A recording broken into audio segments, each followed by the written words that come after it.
2 bike gift കേട്ടോ. ഈ കിടക്കുന്ന 2 ബൈക്ക് ഗിഫ്റ്റ് ആണ്. പക്ഷെ ഒരു ട്വിസ്റ്റ് ഉണ്ട്. ഈ ഗിഫ്റ്റ് നിങ്ങൾക്കല്ല, ഈ ഗിഫ്റ്റ് ഇവനിക്കാണ്. നമ്മൾ അങ്ങോട്ടേക്കല്ല കൊടുക്കുന്നത്, നമുക്ക് ഇങ്ങോട്ട് കിട്ടുന്നത് കേട്ടോ. ഇപ്പൊ അതാണല്ലോ ഗിവ് അവേ കൊടുക്കുന്നത് എന്ന് പറഞ്ഞാൽ എല്ലാവരും വീഡിയോ ഓപ്പൺ ആക്കും. അതുകൊണ്ടാണ് ഞാൻ ആ ക്യാപ്ഷൻ ഇട്ടതും. ഗിവ് അവേന്റെ കാലമാണല്ലോ. സോ ഇന്ന് നമ്മുടെ കൂടെ ഒരു സ്പെഷ്യൽ ഗസ്റ്റ് ഉണ്ട്. ആരാ അറിയോ? വാ ബ്രോ. നമ്മുടെ സ്വന്തം നദീം ബ്രോ ആണ്. പുള്ളി ആക്ച്വലി പുള്ളിയുടെ പച്ച പെയിന്റ് അടിച്ച താറും പച്ച പെയിന്റ് അടിച്ച ഒരുപാട് ലോറികളും ട്രക്കുകളൊക്കെ നിങ്ങൾ ഒരുപാട് സോഷ്യൽ മീഡിയ കണ്ടിട്ടുണ്ടാവും. അപ്പം എങ്ങനെയാണ് പുള്ളി നമ്മുടെ ഫ്രെയിമിൽ ഇവിടെ എത്തിയത്, അതാണ് ഇന്നത്തെ വീഡിയോയിൽ കാണിക്കാൻ പോണത്. എൻ്റെ സൗണ്ട് കേട്ട് നിങ്ങൾക്ക് മനസ്സിലാവും ഞാൻ ഭയങ്കര ഹാപ്പി ആട്ടോ. കാരണം എന്ന് വെച്ചാൽ ഇന്ന് ഞാനിവിടെ മല്ലു ട്രാവലർ എന്നതിലുപരി ഇവന്റെ ഉപ്പ എന്നുള്ള ഒരു പൊസിഷനിൽ നിൽക്കുന്നത്.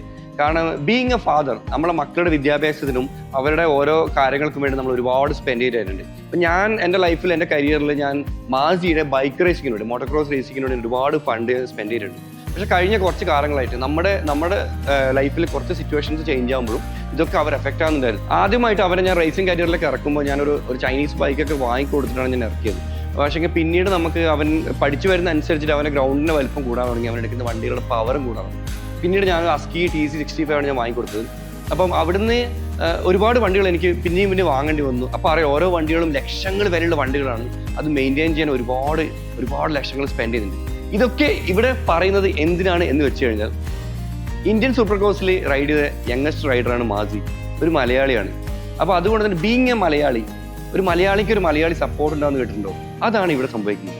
ഇന്ന് നമ്മളിവിടെ വന്നിട്ടുള്ളത് മാസിയുടെ സ്പോൺസറായ നമ്മുടെ കരിക്കിന്റെ സ്വന്തം നദീം ഭായ് കൊടുക്കുന്ന 2 ബൈക്കിന്റെ ഡെലിവറി എടുക്കാൻ വേണ്ടിയിട്ടാണ്.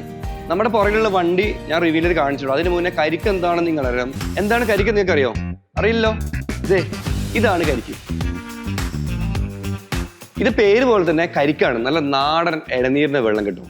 ഇത് 0 ഷുഗർ ആണ്. നമ്മുടെ സ്വന്തം കേരളത്തിന്റെ സ്വന്തം പ്രൊഡക്റ്റ് ആണ്. അതുപോലത്തെ കേരളത്തിലെ തെങ്ങിൽ നിന്ന് മാത്രം എടുക്കുന്ന കരിക്ക് ചെത്തിയിട്ടുള്ള വെള്ളമാണ് ഇത് കേട്ടോ.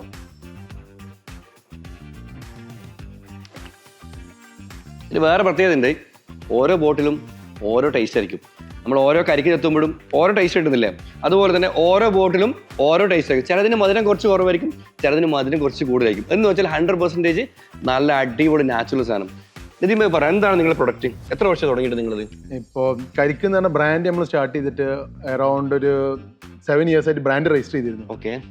പക്ഷേ ഈ കരിക്കിന്റെ വള്ളത്തിലേക്ക് എത്തിയിട്ട് നമ്മൾ 2 years, ലാസ്റ്റ് 24 നമ്മൾ എന്ത് ചെയ്ത് വാട്ടർ ലോഞ്ച് ചെയ്തത്. കാരണം ഇതിന്റെ ഒരു R&Dയും നമ്മൾ ഈ ഒരു പ്രോസസ്സിലേക്ക് എത്തിയപ്പോഴത്തിന് വിലോസ് ഒരു 5 വർഷം നമ്മൾ ഇതിനെന്ത് ചെയ്തു, ഇതിന്റെ R&Dയും കാര്യങ്ങളൊക്കെ ആയിട്ട് തന്നെ.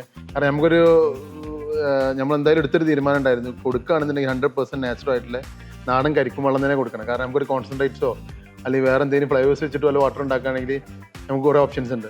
പിന്നെ നാടൻ വെള്ളത്തിൽ ഇത് നമ്മൾ പാക്ക് ചെയ്യുമ്പോൾ നമ്മൾ നോക്കേണ്ടത് ഇതിന് ലൈഫ് കൊടുക്കാനും ഇങ്ങനത്തെ കുറേ കാര്യങ്ങളുണ്ട്. അപ്പോൾ ഈ ഒരു ഇതിലേക്ക് എത്താൻ നമ്മൾ എന്ത് ചെയ്തു, കുറച്ച് സമയം അവിടെ ലാഗ് ചെയ്യേണ്ടി വന്നു. ഓൾമോസ്റ്റ് 6-7 വർഷത്തെ കഷ്ടപ്പാടുണ്ട്. അതായത് ബ്രാൻഡൊക്കെ രജിസ്റ്റർ ചെയ്ത് 7 വർഷം, എനിക്ക് തോന്നുന്നത് 2019 കാലഘട്ടത്തിന് ബ്രാൻഡൊക്കെ അന്നേ കാലത്ത് തന്നെ രജിസ്റ്റർ ചെയ്തു. ഇതിലിപ്പോൾ നിങ്ങൾ കൊടുത്തത് 100% ടെൻഡർ കോക്കനട്ട് വാട്ടറാണ്. അതിലിപ്പോൾ തന്നെ നോ ആഡഡ് ഷുഗർ ഫ്രീ ആണ് അല്ലേ? അത് ശരിക്കും അതാണോ? അതായത് ഇതിന്റെ പ്രോസസ്സ് എല്ലാവരോടും പറയുമ്പോൾ എല്ലാവരും നമ്മളോട് ചോദിക്കും, അപ്പൊ ഇതിന്റെ മല്ലുബ്രോ ഇതിനൊന്ന് ഇവിടെ നിന്ന് പ്രസ് ചെയ്താൽ അറിയാൻ പറ്റും ഈ ബോട്ടിന്റെ ഒരു സ്ട്രെങ്ത്, അതായത് എത്ര ഉണ്ട്. ഇത് ഇവിടെ നിന്ന് അമർത്തി കഴിഞ്ഞാൽ നല്ല ഹാർഡായിരിക്കും. കാരണം ഈ ബോട്ടിൽ PP ബോട്ടിലാണ്, പെറ്റ് ബോട്ടിലല്ല. ഈ PP ബോട്ടിലാണ് നമ്മൾ എന്ത് ചെയ്യുന്നത്. ഇതിന്റെ ബോട്ടിലൊക്കെ നമുക്ക് നല്ല കോസ്റ്റ് കൂടുതലാണ്, സാധാരണ പെറ്റ് പോലെയല്ല. കാരണം ഇതിൽ നമുക്ക് എന്ത് ചെയ്യാൻ പറ്റുള്ളൂ, ഈ ട്രീറ്റ്മെന്റ് ചെയ്യാൻ പറ്റുള്ളൂ, സ്റ്റെറിലൈസ് ചെയ്യാൻ പറ്റുള്ളൂ.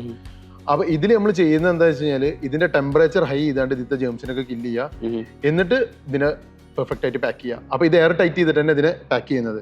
ഇതില് ഈ സീലിംഗ് എന്തെങ്കിലും ഓപ്പൺ ആയി കഴിഞ്ഞാൽ തന്നെ ഇതിന് ഇമ്മീഡിയറ്റ് ആയിട്ട്, അതായത് നമ്മൾ പറയാറ് എപ്പോഴും ഇത് കഴിച്ച് കഴിഞ്ഞാൽ 1 time ആയിട്ട് തന്നെ നിങ്ങൾ കുടിക്കണം എന്ന് അറിയാം, കുടിച്ചു തീർക്കണം. അതല്ലാതെ ഇത് എടുത്ത് വെക്കുക പിന്നെ കുറെ കഴിഞ്ഞിട്ട്, കാരണം ഇത് പെട്ടെന്ന് പുളിക്കാനുള്ള സാധ്യത കൂടുതലായിരിക്കും എന്നർത്ഥം. കാരണം ഇതിൽ വേറെ ഒന്നും ആർട്ടിഫിഷ്യൽ ആയിട്ട് നമ്മളൊന്നും വിടുന്നില്ല എന്നർത്ഥം. അതുകൊണ്ടാണ് നാച്ചുറൽ ഇത് പെട്ടെന്ന് എന്ത് വരും, കേട് വരാനുള്ള സാധ്യതയും കൂടുതലായി. ഇത് 100% നാച്ചുറൽ കേട്ടോ. ഇതിൽ വേറെ സാധനങ്ങളൊന്നും ഇല്ല, ഇവിടെ കൊടുത്തിട്ടുണ്ട്.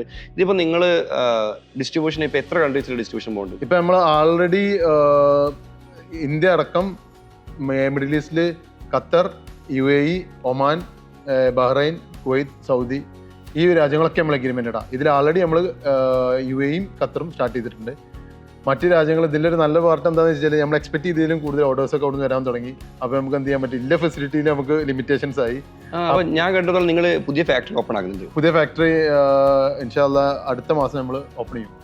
നല്ല കാര്യം. പിന്നെ വേറെ ഒരു കാര്യം നിങ്ങൾ ഇതിൽ ഉപയോഗിക്കുന്ന 100% കേരളത്തിലുള്ള തെങ്ങിനുള്ള കരിക്ക് മാത്രമാണ്. അത് എന്താന്ന് വെച്ച് കഴിഞ്ഞാല് നമുക്കൊരു ഉദ്ദേശമുണ്ട്. കാരണം നമ്മളിപ്പോ നോക്കിക്കഴിഞ്ഞാൽ കരിക്ക് അല്ലെങ്കിൽ തെങ്ങ് എന്നൊക്കെ പറഞ്ഞാൽ കേരളത്തിന്റെ ഒരു ഐഡന്റിറ്റിയാണ്. പക്ഷെ ഈ ഒരു കാലങ്ങളിൽ നിങ്ങൾ നോക്കുകയാണെങ്കിൽ നമ്മളെക്കാട്ടിലും കൂടുതൽ തെങ്ങും കാര്യങ്ങളും ആർക്കാണ് മറ്റു അടുത്തുള്ള നമ്മുടെ സംസ്ഥാനം കർണാടക, തമിഴ്നാടിനൊക്കെയാണ്. അതായത് ഇന്ത്യയിൽ ഇപ്പൊ വല്ലത്രയും ട്രാവൽ ചെയ്യാനാണ്. നമ്മളിപ്പോ നോർത്തിലൊക്കെ പോയി ചോദിച്ചു കഴിഞ്ഞാൽ കേരളം എന്ന് പറഞ്ഞാൽ ആദ്യം അവർ പറയാം കഥകളി, തെങ്ങ്, ഈ കാര്യങ്ങളാണ്. പക്ഷെ ഇപ്പൊ നോക്കുമ്പോൾ നമ്മളെക്കാട്ടിലും കൂടുതൽ തെങ്ങും കാര്യങ്ങളും ആർക്കുണ്ട്, നമ്മളെ മറ്റു സംസ്ഥാനങ്ങൾക്ക് ഉണ്ട് എന്നർത്ഥം. അപ്പൊ ഈ ഒരു ഇങ്ങനെ പോയി കഴിഞ്ഞാൽ കാലക്രമേണ എന്താ ഇപ്പൊ മക്കളൊക്കെ വലുതാകുമ്പോഴത്തേക്കും നമ്മളെ ഐഡന്റിറ്റി തന്നെ ചിലപ്പോൾ എന്ത് ചെയ്യും, മാറിപ്പോകും. കേരളം എന്നതിന്റെ കേരയിൽ ഉണ്ട് കേട്ടോ ഈ ഒരു സാധനം, കേരളം. അതായത് അപ്പൊ നമ്മൾ ഇതിൽ ഉദ്ദേശിക്കുന്നതും ഇവിടെ അല്ല നമ്മളെ ഫാമേഴ്സിനെ ഇവരൊക്കെ പ്രൊട്ടക്ട് ചെയ്യുക. കാരണം ഇവർക്ക് എന്തുകൊണ്ട് നല്ല ഇപ്പൊ അവര് കൃഷി ചെയ്യുന്ന കരിക്കിനും തെങ്ങി, അതായത് തേങ്ങക്കൊന്നിനൊക്കെ നല്ല പ്രൈസ് കിട്ടുകയാണെങ്കിൽ അവരൊക്കെ അതിലേക്ക് തന്നെ വീണ്ടും നമ്മളെ കേരളത്തിൽ ഫുൾഫിൽ ആയിട്ട് തന്നെ നമുക്ക് എന്ത് ചെയ്യാൻ പറ്റും, തെങ്ങ് ഇനിയും ഇപ്പൊ കാണുന്നതിന്റെ അപ്പുറം എത്രയും നമുക്ക് കൂട്ടാൻ കഴിയും. അപ്പൊ ഇതിലേക്കൊക്കെ വേണ്ടിയിട്ടുള്ള ഒരു ഇനീഷ്യേറ്റീവിനെ നമ്മൾ എന്ത് ചെയ്യുന്നത്, ഇതിനെ മുന്നോട്ട് വെക്കുന്നത് നടക്കും. ഇത് ആക്ച്വലി നമ്മുടെ കേരളത്തിന്റെ സ്വന്തം എനർജി ഡ്രിങ്ക് ആണ്. ശരിയല്ലേ? തീർച്ചയായും. അപ്പം നാച്ചുറൽ എനർജി ഡ്രിങ്ക് കേട്ടോ. ഇതിൽ നിങ്ങൾക്ക് യാതൊരു അസുഖങ്ങളോ കാര്യങ്ങളോ ഒന്നും വരല്ല. നാച്ചുറൽ എനർജി ഡ്രിങ്ക് ആണ് കരിക്ക് എന്ന് പറയുന്നത്. അപ്പൊ കരിക്ക് ഇപ്പൊ ആക്ച്വലി ഇവര് മെയിനായിട്ട് ഫോക്കസ് ചെയ്തത് സ്പോർട്സ്, അത്ലറ്റ്സ് അല്ലെങ്കിൽ റേസിംഗ് എന്ന് പറഞ്ഞ മേഖലയിലാണ്. എനിക്ക് കരിക്ക് എങ്ങനെയാണ് ഇവിടെ എത്തിയതല്ലേ പറഞ്ഞു കേട്ടോ. ഞാൻ ഫസ്റ്റ് പറഞ്ഞതല്ലേ, നമ്മൾ വണ്ടിയുടെ കാര്യത്തിൽ ഒരുപാട് സ്ട്രഗിൾ ഉണ്ട്, നമുക്ക് റേസിംഗ് വീട് ഒരുപാട് എക്സ്പെൻസ് ഒക്കെ ഉണ്ടെന്നുള്ളത്. അപ്പോൾ നമ്മൾ സാധാരണ നമ്മൾ സ്പോൺസേഴ്സിന് എടുക്കാറുണ്ട്. പക്ഷെ ഇത്തവണ കരിക്ക് നമ്മുടെ കൂടെ ജോയിൻ ചെയ്തിട്ട് ശരിക്കും പറഞ്ഞാൽ ഞാൻ ഭയങ്കരമായിട്ട് ഷോക്കായപ്പോൾ അവർ ഓഫർ കിട്ടും കേട്ടോ. അവര് നമുക്ക് തന്നത് നല്ല അടിപൊളി 2 വണ്ടികളും പിന്നെ വേറെ കുറച്ച് കാര്യങ്ങളാണ്. ഏതോ വണ്ടികളെന്നില്ലേ കാണിച്ചാ തുടങ്ങിയാലോ ബ്രോ? ഓക്കെ, റെഡി അല്ലേ നിങ്ങൾ? Going crazy, I'm inaugurated, bringing greatness to the bay. I feel like Tom Brady. Hand on the game, tell them never try to play me. Want a little smoke, dog? It can get hazy. Act up, no I can't behave. Okay, who can get it jumping like the wave? I wait. When we meet you on my dinner plate, fillet. In love with danger, I can't play it safe. Yeah, what you gon' do about it? Whoa, we gon' always run it back. What you know about it? Whoa, yeah, what you gon' do about it? Whoa, 'cause we gon' make the plays while you talk about it. Bro എന്താണ് bro കരിക്ക് ഈ ഒരു adventures അല്ലെങ്കിൽ sports കാറ്റഗറിയിലേക്ക് enter ചെയ്യാനുള്ള ഒരു കാരണം എന്താ? ഇതിൽ കാരണം എന്താണെന്ന് വെച്ച് കഴിഞ്ഞാൽ ഈ കരിക്ക് എന്ന് പറഞ്ഞ ബ്രാൻഡ് നമ്മൾ കൊണ്ടുവന്നപ്പോൾ തന്നെ നമുക്കൊരു ഉദ്ദേശം ഉണ്ടായിരുന്നു. കാരണം ഇനി കേരളത്തിലുള്ള സ്പോർട്സ് ആക്ടിവിറ്റീസ് ഒക്കെ നമുക്ക് ഗ്ലോബലി, കാരണം കരിക്കും ഗ്ലോബൽ യാത്രയിലാണ്. അപ്പോൾ അതിൻ്റെ കൂടെ നമ്മളെ കേരളത്തിലുള്ള എല്ലാ സ്പോർട്സ് റിലേറ്റഡ് ആക്ടിവിറ്റീസും കാര്യങ്ങളും നമുക്ക് എന്ത് ചെയ്യണം, നമ്മൾ ബ്രാൻഡ് വളരുന്ന കൂടെ നമ്മളെ ആളുകളെ നമുക്ക് എന്ത് ചെയ്യണം, ലോകമെമ്പാടും എത്തിക്കാൻ പറ്റണം. അതിൽ മാസിനെ ഞാൻ വർഷങ്ങളായിട്ട് അവൻ്റെ കാര്യങ്ങളൊക്കെ മല്ലുവിൻ്റെ ചാനലിലും അവൻ്റെ ചാനലിലും ഒക്കെ നമ്മൾ എന്ത് ചെയ്യുന്നുണ്ട്, കാണുന്നുണ്ട്. അപ്പോൾ തീർച്ചയായിട്ടും ഇങ്ങനത്തെ ഒരു റിക്വസ്റ്റ് ആയിട്ട് മല്ലു വന്നപ്പോൾ തന്നെ ഞാൻ വിചാരിച്ചു, നോ ഡൗട്ട് ഇത്തവണത്തെ നമ്മളൊരു മാർക്കറ്റിംഗ് ബഡ്ജറ്റിൽ മാസിക്കിൻ്റെ ഒരു 2 ബൈക്സ് നമ്മൾ എന്തായാലും പ്ലാൻ ചെയ്യുന്നുണ്ട്. അതാണ് ആദ്യം മല്ലു പറഞ്ഞപ്പോൾ തന്നെ നമ്മൾ വെരി ഇൻട്രസ്റ്റഡ്, വെരി പ്രൗഡ്ലി ഞങ്ങൾ ആക്ച്വലി ഞാൻ കുടിച്ചിരുന്നു. അപ്പോൾ എനിക്കറിയാം ഒരു കേരള എനർജി ഡ്രിങ്ക് എന്നുള്ള കാറ്റഗറിയിലാണ് കരിക്ക് പോണത്. അപ്പോൾ ഞാൻ നോക്കുമ്പോൾ നമുക്ക് വേണ്ട വണ്ടിയും ഈ ഒരു കവാസാക്കിയുടെ വണ്ടിയാണ്. Masi last Indian super cross ലീഗിൽ നമ്മുടെ ബിഗ് റോക്കിനോട് ഇറങ്ങിയതും കവാസാക്കിയാണ്. അപ്പോൾ ഒരു പച്ച കളർ 2 ഇയേഴ്സ് ബ്രേക്കിന് ശേഷമാണ് മാസി റീസ്റ്റാർട്ട് ചെയ്യുന്നത്. അവൻ 85 cc തന്നെ വേണ്ടത്. അപ്പോൾ ഞാൻ അങ്ങനെ മൂപ്പരെ വിളിച്ച് സംസാരിച്ചു. ഞങ്ങളൊരു 1 hour ടോക്കിനുള്ളിൽ തന്നെ ഞങ്ങൾ മൂപ്പര് അഗ്രി ചെയ്തു, ഞാനും ഹാപ്പിയായി. കാരണം നമുക്ക് 2 പേർക്കും വേണ്ടത് സെയിം ആണ്. ഈ പറഞ്ഞ പോലെ തന്നെ അവരുടെ ഒരു നാച്ചുറൽ എനർജി ഡ്രിങ്ക് കേരളത്തിൽ നിന്ന് മാത്രം ഇറങ്ങുന്ന പ്രൊഡക്റ്റ്, കേരളത്തിൻ്റെ സ്വന്തം പ്രൊഡക്റ്റ്. അപ്പോൾ അത് വെച്ചിട്ട് മലയാളികളെ സപ്പോർട്ട് ചെയ്യുക, അതാണ് പുള്ളി ചെയ്യുന്നത് കേട്ടോ. പിന്നെ വേറെ കാര്യം, പുള്ളി ഈ ഒരു കാറ് ബൈക്ക് ഫീൽഡിലൊക്കെ പുള്ളിയും കുറച്ച് ക്രൈസാണ്. ഒരു മോളുണ്ട്, എത്ര വയസ്സുണ്ട്?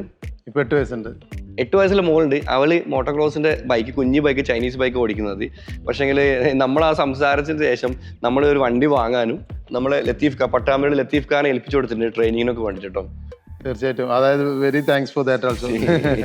ഓക്കെ, അപ്പം എന്താണ് ഫ്യൂച്ചർ പരിപാടി, എന്താണ് കരിക്കുന്നത്? അപ്പോൾ ഇനി ഞാൻ നേരത്തെ പറഞ്ഞ പോലെ ഇനി നമുക്ക് ഇവിടെ കേരളത്തിൽ ഇപ്പോൾ മറ്റു മൾട്ടിനാഷണൽ ബ്രാൻഡുകളൊക്കെ നിങ്ങൾ ശ്രദ്ധിച്ചാൽ കാണാം, കൂടുതൽ ബീവറേജസും കാറ്റഗറിയിലൊക്കെ പല ബ്രാൻഡ്സും എന്ത് ചെയ്യുന്നുണ്ട്, എനർജി ഡ്രിങ്ക്സ് ഒക്കെ പല ഗ്ലോബൽ ഇവന്റ്സ് ഒക്കെ എന്ത് ചെയ്യുന്നുണ്ട്, സ്പോൺസർ ചെയ്യുന്നു കാര്യങ്ങളൊക്കെ. അതുപോലെ തന്നെ നമുക്ക് കേരളത്തിൻ്റെ ഒരു ഗ്ലോബൽ ബ്രാൻഡ് ആക്കിയാണ്ട് കരിക്ക് നമുക്ക് ഇവിടുന്ന് കൊണ്ടുപോകണമെന്നില്ലാണ്. അപ്പോൾ ഇവിടെ ഇപ്പോൾ നമുക്ക് ആളുകൾക്ക് കൂടുതൽ ഫുട്ബോൾ, ക്രിക്കറ്റ് ഇങ്ങനത്തെ കുറേ സ്പോർട്സ് ഇവന്റ്സ് ആയിരിക്കും കൂടുതൽ ആളുകൾക്ക് പരിചയമുള്ളത്. അപ്പോൾ ഇനി ഇപ്പോൾ ലാസ്റ്റ് ഒരു കാലിക്കറ്റ് ഒക്കെ ഇവന്റ് നടന്നൊക്കെ അടിപൊളിയായി. അതുപോലെ ഇനിയും നമുക്ക് എന്ത് ചെയ്യണം, കേരളത്തിലെ ഇപ്പോൾ നല്ല എല്ലാ ഇതുപോലെ ഉറങ്ങിക്കിടക്കുന്ന പല ആളുകളെ നമുക്ക് എന്ത് ചെയ്യണം, ഉണർത്താൻ. അത് ശരിയാണ്. ഒരാളുടെ 2 വർഷമായിട്ട് നല്ല ഉറക്കായിരുന്നു കേട്ടോ. മാസി എന്താ അവസ്ഥ മാസി? അവരെനിക്ക് പുതിയ വണ്ടിയെല്ലാം വാങ്ങി തന്നിട്ടുണ്ട്. ഓടിക്കോ പക്ഷെ ഫസ്റ്റ് ആൾക്ക് ആ ഒരു ഇത് ഞാൻ ഫസ്റ്റ് ഫോണ്ടും പഠിക്കണം. ഇത് ഞാൻ എന്താ വെച്ചാല് പറയുന്നത് എന്റെ ബ്രെയിൻ എന്ത് ചെയ്ത് ബിൽഡ് ചെയ്ത സാധനം എടുത്തിട്ട് ചാടിയിട്ട് എന്റെ വേറെന്തോ സാധനം എടുത്ത് ഇങ്ങനെയല്ലേ ഓന് പറഞ്ഞ എനിക്ക് മനസ്സിലായി പറഞ്ഞു തോന്നുന്നില്ല. ഓന് ട്രെയിനിങ് ചെയ്തിട്ട് ഓന്റെ തലച്ചോറിൽ കുറെ സാധനങ്ങൾ സേവ് ചെയ്യുന്നു ബീങ് എ റൈഡർ ആയിട്ട്. ഇപ്പം കുറച്ചാലും ബ്രേക്ക് എടുത്തപ്പോൾ അതൊക്കെ മാറിയിട്ട് ഓൻ വേറെന്തോ സംഭവത്തിൽ കയറിയെന്ന് പറഞ്ഞു. അപ്പൊ ഇനിയിപ്പോ റീസ്റ്റാർട്ട് ചെയ്യും. എനിക്ക് തോന്നുന്നുണ്ടോ എനിക്ക് ഇതൊക്കെ ഓടിച്ച് പഴയതിനൊക്കെ സ്ട്രോങ് ആകാൻ പറ്റുമോ? ആ എന്തായാലും നമുക്ക് 3 കൈ ഓർമ്മയുണ്ട്. ഒന്ന് ബ്രേക്കും പിന്നെ ക്ലച്ചും പിന്നെ ഓടിക്കാനും അറിയാം. അപ്പൊ ഇനി ട്രാക്കിൽ ഇറങ്ങി കഴിഞ്ഞാൽ എനിക്ക് തോന്നുന്നുണ്ടോ എനിക്ക് വണ്ടി ഓടിച്ചിട്ട് ചാമ്പ്യൻഷിപ്പ് അടിക്കാൻ പറ്റുന്നു? എന്റെ മറ്റേ സൈഡിന് നല്ലോണം ഇഷ്ടം. ഏത് സൈഡിന്? എന്റെ ക്രേസായി ഞങ്ങൾക്ക് ഭ്രാന്ത് പിടിച്ചിട്ട് ഇതാകുന്നില്ല. ആ സമയത്ത് ഞാൻ ബൈക്ക് ഓടിച്ചിട്ട് നല്ലോണം പറക്കാനാണ് വേണ്ടത്. ഓക്കെ, ഞാൻ ഓൻ പറഞ്ഞ എനിക്ക് മനസ്സിലായിട്ടോ. പിന്നെ വേറെ ഹാപ്പി ന്യൂസ് ഉണ്ട്. കാരണം കരിക്കിന്റെ ഈ ഒരു ഇടപെടലിലൂടെ മാസിന്റെ കരിയറിൽ ഭയങ്കര ടേണിംഗ് പോയിന്റ് ആണ്. ഭയങ്കര ടേണിംഗ് പോയിന്റ് വെച്ചാൽ ബ്രോ യു ഡോണ്ട് ബിലീവ് ഞാൻ അത്ര സിൻസിയർ ആയിട്ട് ഒരു ഫാദർ എന്നുള്ള അതിലൊരു ഇമോഷനോട് കൂടി ഞാൻ പറയുന്നത്. കാരണം ബ്രേക്ക് കഴിഞ്ഞു, നമ്മളിപ്പം സ്റ്റാർട്ട് ചെയ്യാൻ തുടങ്ങി. കാരണം ഇന്ത്യൻ സൂപ്പർ ക്രോസ് ലീഗ് ഒക്കെ നമ്മളിപ്പം ഈ വർഷം വരുന്നുണ്ട്. അപ്പം എനിക്ക് അതിൽ ഏറ്റവും വലിയൊരു പ്രശ്നം വന്നു വെച്ചാൽ എനിക്ക് ഫൈനാൻഷ്യലി എനിക്ക് ഒരു താങ്ങുമോ എന്നുള്ളൊരു പേടി വന്നിരുന്നു. കാരണം മാസി ഇപ്പോൾ ഇന്തോനേഷ്യയിൽ പോവുകയാണ്. 1 ഇയർ ട്രെയിനിങ് ആണ് ഇന്തോനേഷ്യ. ഒരു വർഷം അവിടെ ഈ ഒരു മോട്ടോക്രോസ് സ്കൂളിലാണ് അവൻ പഠിക്കുന്നത്. 5 ദിവസം ബൈക്ക് ഓടിക്കാൻ പഠിക്കുന്ന ഒരു സ്കൂളാട്ടോ. അത് നിങ്ങൾ ഒരുപക്ഷെ മക്കളെ ഡോക്ടറും എഞ്ചിനീയറും ഒക്കെ ആക്കാൻ വേണ്ടി അയക്കുന്നില്ല. സെയിം പരിപാടി തന്നെ ഞങ്ങൾ അയക്കുന്നത്. അവിടെ നമുക്കൊരു വണ്ടി വേണം. അതുപോലെ നമുക്ക് അവിടെ പിന്നെ ട്രെയിനിങ്ങിന് ഫീസും കാര്യങ്ങളും സ്റ്റേയും ഒക്കെ ഒരുപാട് എക്സ്പെൻസ് ഉണ്ട്. അപ്പോൾ എനിക്ക് ഒരു മാസം മിനിമം ഒരു 10,000-60,000 രൂപയുടെ എക്സ്പെൻസ് ഉണ്ട്. ഞാൻ ഇതൊക്കെ ഇങ്ങനെ സംസാരിച്ച് അവിടുത്തെ ട്രെയിനോട് സംസാരിച്ച് മാഷോട് സംസാരിച്ചിട്ട് ഇതെങ്ങനെ കവറപ്പ് ചെയ്യും എന്നുള്ള വിഷമത്തിൽ വെക്കുന്നത്. അപ്പോൾ ആ ഇരിക്കുന്ന സമയത്താണ് കരിക്ക് പറഞ്ഞത്. നമ്മൾ ആക്ച്വലി ഫസ്റ്റ് സംസാരിച്ചത് ഒരു വണ്ടിയായിരുന്നു. അപ്പം ഞാൻ പറഞ്ഞു അവനിങ്ങനെ ഇന്തോനേഷ്യ പോകുന്നുണ്ട്, അവിടെ നമുക്കൊരു വണ്ടി എന്തായാലും വേണം, അതുപോലെ നാട്ടിൽ നമുക്കൊരു വണ്ടി വേണം. അപ്പോൾ അവർ എന്നാൽ പിന്നെ കിടക്കട്ടെ 2 വണ്ടി. അപ്പോൾ ഇതിൽ ഒരു വണ്ടി നമ്മളങ്ങനെ ഇന്തോനേഷ്യയിലേക്ക് കൊണ്ടുപോകും. അവിടെ കൊണ്ടുപോയി അവിടെ ട്രെയിനിങ്ങിന് അവിടെ ഉപയോഗിക്കും, 1 വർഷം അവിടെ ഉപയോഗിക്കും. അതേപോലെ ഒരു വണ്ടി ഇവിടെ നമ്മൾ നാട്ടിൽ ഉപയോഗിക്കും. ഇതാണ് നമ്മുടെ പ്ലാൻ. മീൻസ് നമ്മുടെ ഈ ഒരു കരിക്ക് ഇന്ത്യയിലുണ്ടാവും, ഇന്തോനേഷ്യയിലുണ്ടാവും. അടിപൊളിയല്ലേ? ഒരു വടിക്ക് 2 പക്ഷി. സോ ഏതായാലും നമ്മൾ വലിച്ചു കിട്ടുന്നില്ല. എന്താ പറയാ ബ്രോ, ഒരിക്കൽ കൂടി ഒരുപാട് thank you so much. Masi ഇനി പൊളിക്കൂലേ? ഉഷാറാക്കൂലേ? നല്ലോണം പൊളിക്കൂ. നല്ല എനർജി കൂടി എന്നാ അടിപൊളി. ഇനി നമുക്ക് ഉഷാറാക്കാം. Okay, by. അപ്പൊ കരിക്കിന് എനർജിയോട് കൂടി മാസി ഉഷാറാവട്ടെ. എന്താ പറയുക, ഒരുപാട് സന്തോഷം. Being A father I M so happy. കാരണം നമ്മുടെ മക്കളെ ഇങ്ങനെ ഉന്നതങ്ങളിൽ എത്തുമ്പോൾ നമുക്ക് ഭയങ്കര ഹാപ്പി കേട്ടോ. അതുപോലെ കരിക്കിനോടാണെങ്കിലും മനസ്സിൽ തട്ടിയിടുന്ന ഒരുപാട് നന്ദി പറയുന്നു. കാരണം അവരുടെ ഈ ഒരു ചെറിയൊരു സപ്പോർട്ട് കൊണ്ട് ഒരുപക്ഷെ നമ്മുടെ മക്കൾ ഭാവിയിൽ വലിയൊരു നിലയിലെത്താൻ കേട്ടോ. ഓക്കെ, നിങ്ങളും നിങ്ങളുടെ വീട്ടിൽ ഇതുപോലെ മോട്ടോക്രോസ് റേസസോ ബൈക്ക് റേസ് എന്തുണ്ടെങ്കിലും നിങ്ങൾ അവരെയും നിങ്ങളുടെ കരിയർ നിങ്ങൾ ബിൽഡ് ചെയ്യാൻ വേണ്ടി ഹെൽപ്പ് ചെയ്യാം. കാരണം ഒരുപക്ഷെ ഫ്യൂച്ചറിൽ മറ്റ് പല ആൾക്കാർ ഒരുപാടുണ്ടെങ്കിലും ഇതുപോലുള്ള ആൾക്കാർ കുറച്ചുണ്ടാകും കേട്ടോ. പിന്നെ കരിക്കിനെ പോലുള്ള ആൾക്കാർ തേടി നടക്കുമ്പോഴും അവർക്ക് ഫൈൻഡ് ഔട്ട് ചെയ്യാനും കുറച്ചുകൂടി ഈസി ആയിരിക്കും അല്ലേ? തീർച്ചയായിട്ടും. ഇതുപോലുള്ള ആൾക്കാർ നമ്മുടെ കൂടെ ഉണ്ട്. ഇങ്ങനെ ബാക്കിലുള്ള എല്ലാവരും നമുക്ക് എന്തെങ്കിലും മുന്നോട്ട് കൊണ്ടുവരാൻ സാധിക്കണം എന്നർത്ഥം. തീർച്ചയായിട്ടും നിങ്ങളുടെ അഭിപ്രായങ്ങൾ കമന്റ് ചെയ്യുക, ഇഷ്ടപ്പെട്ട ലൈക്ക് ചെയ്യുക. അപ്പം മാസിയുടെ കളികൾ ഇനി ഇന്തോനേഷ്യയിൽ അടിപൊളി വീഡിയോസ് വരാണ്ട് അടുത്ത എപ്പിസോഡ് കാണാം. പിന്നെ കരിക്ക് പഠിക്കണേ.